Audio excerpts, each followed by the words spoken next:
Hi అందరికి, welcome to the Elluru entertainment. ఈరోజు మన ఛానల్లో మీరు చూడబోయే వీడియో ఏంటంటే అది ఏంటో కాదండి, మన ఆధార్పేటలో ఉన్న శ్రీ వెంకటేశ్వర స్వామి ఆలయం. ముందుగా మాకు ఈ అవకాశం కల్పించిన ఆలయ ప్రధాన పిల్లంబి మారుతి గారికి మా ప్రత్యేక కృతజ్ఞతలు తెలుపుకుంటూ మరింకెందుకు ఆలస్యం, వీడియోలోకి వెళ్ళిపోదాం. వీడియోలోకి వెళ్లే ముందు మా ఛానల్ని సపోర్ట్ చేయండి, లైక్ చేయండి, షేర్ చేయండి, సబ్స్క్రైబ్ చేయడం మర్చిపోకండి ప్లీజ్.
ఈ ఆలయం గురించి నేను చెప్పేది దానికన్నా మన ఆలయ ప్రధాన అర్చకులు శ్రీ కిలంబి మార్తి గారు చాలా చక్కగా వివరించారండి. ఆయన మాటల్లో తెలుసుకుందాం. జై శ్రీమన్నారాయణ.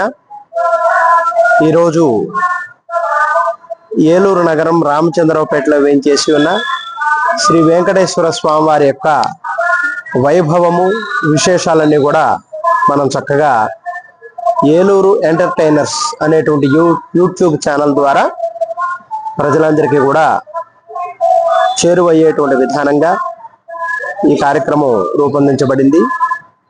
దీనికి సంబంధించి మన ఏలూరు జిల్లా ఏలూరు నగరం రామచంద్రరావుపేటలో వేయించేసినటువంటి శ్రీమద్ అలర్మేల్మంగా పద్మావతి సమేత శ్రీ వెంకటేశ్వర స్వామి వారి దేవస్థానం 1959వ సంవత్సరంలో ఒక చిన్న వెంకటేశ్వర స్వామి పటం పెట్టి కొందరు విద్యార్థులు పూజా కార్యక్రమాలు ప్రారంభం చేసుకుంటున్నటువంటి ఆ తరుణంలో అలాగా 1965 వరకు కొనసాగింది. 1965 నుండి ఈ ఏలూరుకి విశేషమైనటువంటి సేవలు అందించిన ఈదర వెంకటరామయ్య పంతులు గారు, అలాగే వారి శిష్యులైనటువంటి మైనంపాటి శ్రీనివాసరావు గారు, మిగిలినటువంటి భక్తులందరూ కలిసి మనకి వెంకటేశ్వర స్వామిని ఇక్కడ ప్రతిష్ఠ చేసుకుంటే బాగుంటుంది అన్నటువంటి ఉద్దేశంతో అప్పుడు ఆ సమయంలో మనకి వెంకటేశ్వర మహత్యం అనేటువంటి ఎన్టీ రామారావు గారు నటించినటువంటి ఆ సినిమాలో తయారు చేసినటువంటి కాగితం గుజ్జుతో తయారు చేసిన ఆ వెంకటేశ్వర స్వామి యొక్క విగ్రహాన్ని మద్రాసు నుంచి ఇక్కడికి తీసుకువచ్చి ఇక్కడ ఒక పాకలో ప్రతిష్ఠ చేసి ఆరాధనా కార్యక్రమాలు అవి చేసుకుంటూ ఉన్నారు. అలాగా 1985 వరకు అలా కొనసాగింది. ఆ సందర్భంలో ఒక చిన్న అగ్ని ప్రమాదం జరగడం వల్ల పాక కాలిపోవటం, ఇలా కాదు శాశ్వతమైనటువంటి నిర్మాణం చేయాలి అన్నటువంటి ఉద్దేశంతో 1986లో శంకుస్థాపన చేయబడింది. ఈ దేవాలయం అప్పటి నుంచి నిర్మాణం చేస్తూ 1989వ సంవత్సరం వైశాఖ మాసంలో శ్రీ శ్రీ శ్రీ త్రిదండి చిన్న శ్రీమన్నారాయణ రామానుజ జీయర్ స్వామి వారి యొక్క అమృత హస్తముల చేత శ్రీ పాంచరాత్ర ఆగమానుసారంగా ప్రతిష్ఠ గావింపబడింది. ఆ రోజు నుంచి ఈ రోజు వరకు దినదిన ప్రవర్ధమానమగుతూ నిత్యోత్సవ, పక్షోత్సవ, మాసోత్సవ, అయనోత్సవ, సంవత్సరోత్సవ అనేటువంటి కార్యక్రమాలన్నీ కూడాను జరిపించబడుతూ ఈ యొక్క దేవాలయాన్ని 1999-2000 సంవత్సరంలో శ్రీ శ్రీ శ్రీ త్రిదండి శ్రీరామచంద్ర రామానుజ జీయర్ స్వామి వారు దివ్యక్షేత్రాన్ని చేశారు. దివ్యక్షేత్రం అంటే ఆళ్వారాధులు ఎక్కడైతే పూజింపబడతారో ఆ యొక్క క్షేత్రాన్ని దివ్యక్షేత్రము అంటాం. అప్పటి నుంచి ప్రతి సంవత్సరము పవిత్రోత్సవాలు, అధ్యయనోత్సవాలు, అలాగే మనకు 2 బ్రహ్మోత్సవాలు జరుగుతాయి. వైశాఖ మాసంలో ప్రతిష్ఠ జరిపినటువంటి సమయంలో జరిగేటువంటి బ్రహ్మోత్సవాలు, అది కాక అసలు ఈ దేవాలయం ఆవిర్భావం అవటానికి జరిగినటువంటి సప్తాహ బ్రహ్మోత్సవాలు అంటారు. 3 సప్తాహాలు కలిపి త్రిసప్తాహ అంటే 21 రోజు. 21 రోజుల పాటు బ్రహ్మోత్సవం జరిగేటువంటి ఏకైక దేవాలయం మన ఏలూరు వెంకటేశ్వర స్వామి దేవాలయం. బ్రహ్మోత్సవాలంటే నవాహ్నిక దీక్షతో 9 రోజులు మాత్రమే జరుగుతాయి అత్యధికంగా. కానీ మన ఏలూరులో జరిగేటువంటి వెంకటేశ్వర స్వామి వారి యొక్క ఆర్ఆర్పేటలో వేయించేస్తున్న శ్రీవారి యొక్క ఉత్సవాలు, వైభవోత్సవాలు 21 రోజుల పాటు నిర్విరామంగా జరుగుతాయి. నిత్య కళ్యాణం, పచ్చతోరణంగా జరిగేటువంటి అలరాలుతూ ఉన్నటువంటి ఈ యొక్క దేవాలయంలో చక్కగా భక్తులందరూ కూడా విశేష పూజలు కూడా చేయించుకుని రేపు వచ్చే కార్తీక మాసం, మార్గశిర మాసంలో వచ్చేటువంటి ధనుర్మాసోత్సవాలు, అలాగే గోదా కళ్యాణ మహోత్సవం ఇత్యాది కార్యక్రమాలన్నీ కూడా వైభవంగా జరిపించబడుతూ గత 2025 మే నెలలో వైశాఖ మాసంలో 36వ బ్రహ్మోత్సవం అంటే త్రిపుష్కరం స్వామివారి ప్రతిష్ఠ జరిగి 36 సంవత్సరాలు పూర్తయింది ఈ ఆలయం నిర్మాణం జరిగి. దాన్ని పురస్కరించుకుని శ్రీ శ్రీ శ్రీ త్రిదండి శ్రీమన్నారాయణ చిన్నశ్రీ రామానుజ జీయర్ స్వామి వారు అమృతహస్తముల చేత ఆలయ శిఖరం మీద ఉన్నటువంటి గోపురాన్ని సుదర్శన చక్రం కింద మార్చి ఆయన ప్రతిష్ఠ చేశారు. ఈ యొక్క ప్రతిష్టా కార్యక్రమం పాలడుగు రాజేంద్ర ప్రసాద్, శ్రీమతి వెంకట రమాదేవి గారుల యొక్క ఆ ద్రవ్య సహాయంతో ఈ కార్యక్రమం అంతా చేయబడింది. ఈ దేవాలయానికి ఎటువంటి ఆస్తుపాస్తులు లేవు. కేవలం భక్తుల నుంచి వచ్చేటువంటి విశేష సహకారంతోనే ఈ యొక్క నిత్య కార్యక్రమాలు కానీ, బ్రహ్మోత్సవాలు కానీ, సప్తాహ బ్రహ్మోత్సవాలు కానీ, అధ్యయనోత్సవాలు కానీ, పవిత్రోత్సవాలు కానీ ఇత్యాదివన్నీ కూడా జరుగుతూ ఉంటాయి. ప్రతి మాసంలో వచ్చేటువంటి ఆళ్వారాధుల తిరునక్షత్రాలు కూడా చక్కగా జరిపించబడుతూ అత్యంత వైభవంగా దివ్యక్షేత్రంగా విరాజిల్లుతున్నటువంటి ఈ యొక్క ఆర్ఆర్పేట వెంకటేశ్వర స్వామివారిని ఎవరైతే దర్శనం చేసుకుని స్వామివారి యొక్క తీర్థ ప్రసాదాలు స్వీకరిస్తారో భక్తులు కోరినటువంటి కోరికలు తప్పకుండా తీరుతాయి అని చెప్పి చాలా మంది భక్తులు కూడా ఇక్కడ మేము ఫలానా పని అనుకున్నామండి, ఖచ్చితంగా తీరింది అని చెప్పి మరలా వచ్చి మొక్కు తీర్చుకుని వెళ్ళేటువంటి సందర్భాలు అనేకమైనటువంటివి నేను చూస్తూ ఉన్నాం రోజు కూడా. కాబట్టి మన స్వామి యొక్క విశేషాన్ని భక్తులందరూ కూడా గ్రహించి నిత్యము కూడా స్వామికి జరిగేటువంటి కైంకర్యాలలో పాల్గొని శ్రీవారి యొక్క అనుగ్రహాన్ని పొందగోరుతున్నాం. జై శ్రీమన్నారాయణ.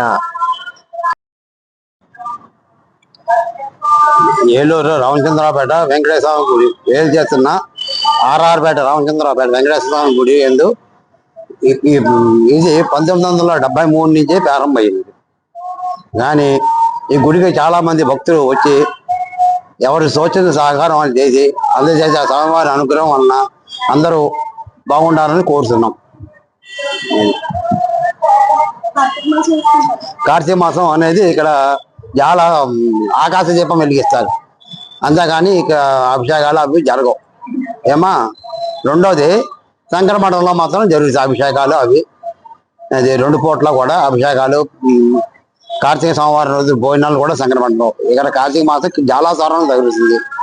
ప్రతి వాళ్ళు కూడా జాలాచారం నెల రోజులు కూడా తమ గోత్రనామాలు ఇచ్చి 500 రూపాయలు చెల్లించినట్టయితే వాళ్ళ గోత్రనామాలు పంతులు గారు గుళ్ళో పంతులు గారు చదివి ఆకాశ దీపారాధన వెలిగిస్తారు. అది సంగతి. ప్రతి శనివారం కూడా ఇంతమందికి ఒక 200-300 మంది 600 మందికి భోజనాలు పెడతారు. భోజనాలు ప్రతి శనివారం కూడా అన్నదానం. ఎవరైనా భక్తులు ఎవరైనా సహకరించినట్టయితే వాళ్ళకి గోత్రనామాలతో పూజ చేసి వాళ్ళు దగ్గరుండి సమారాధన చేసుకోవచ్చు. అది ఈరోజు వీడియో. ఈ వీడియో మీకు నచ్చినట్లయితే లైక్ చేయండి, షేర్ చేయండి, సబ్స్క్రైబ్ చేసుకోండి. అలాగే ఈ ఆలయానికి వచ్చిన భక్తుల్లో చాలా మంది కోరికలు తీరాయంట.